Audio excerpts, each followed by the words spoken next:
Au début du mois de novembre, Liam Di Benedetto a annoncé la pire des nouvelles, son mari Christophe Dicranian a été arrêté pour des faits de trafic de drogue.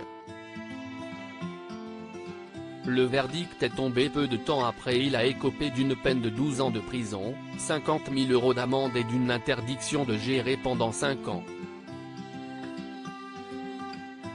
Son incarcération a été immédiate.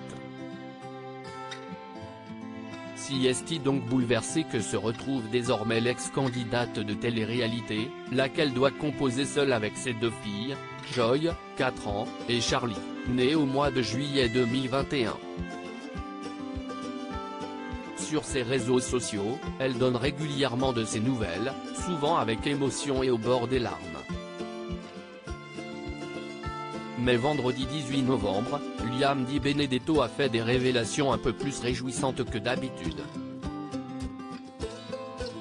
En effet, sur Snapchat, elle a pris la parole pour clarifier certaines choses vis-à-vis de la peine de prison de son époux. Ils ont demandé 16 ans, la juge a donné 12 ans. Sur 12 ans, comprenez bien que mon mari ne va pas faire 12 ans, il va en faire 4 ans, a-t-elle expliqué. Une séparation forcée fortement réduite donc, mais qui reste quand même difficile à vivre. D'autant plus lorsque Liam pense à tous les moments que Christophe Dicranian va manquer. J'aurai 32 ans, bon moi à la limite ça va, y a rien qui aura changé, mais mes enfants, il y aura une évolution.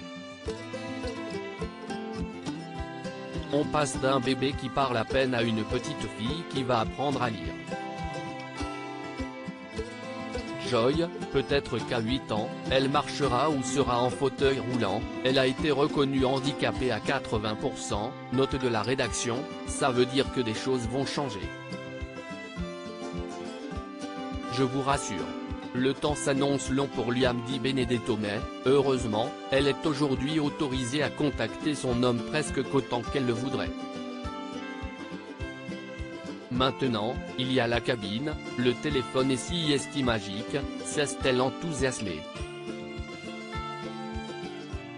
Et de rappeler une dernière fois, c'était pour vous éclairer un peu, je vous rassure, il ne fera pas 12 ans du tout, pas du tout. Rappelons que Christophe Dicranian a été arrêté pour des faits de trafic de stupéfiants remontant à 2016. À l'époque, la police judiciaire de Nice avait découvert dans 3 box et à son domicile près de 600 kg de cannabis, des véhicules volés ayant servi au transport de la drogue, 8 kg de cocaïne et 560 000 € en liquide.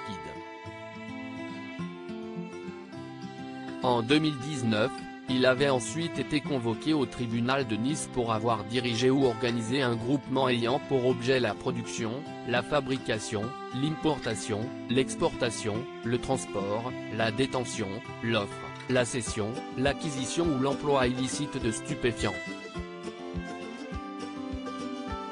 Il avait alors été condamné à une peine de 6 mois de prison ferme.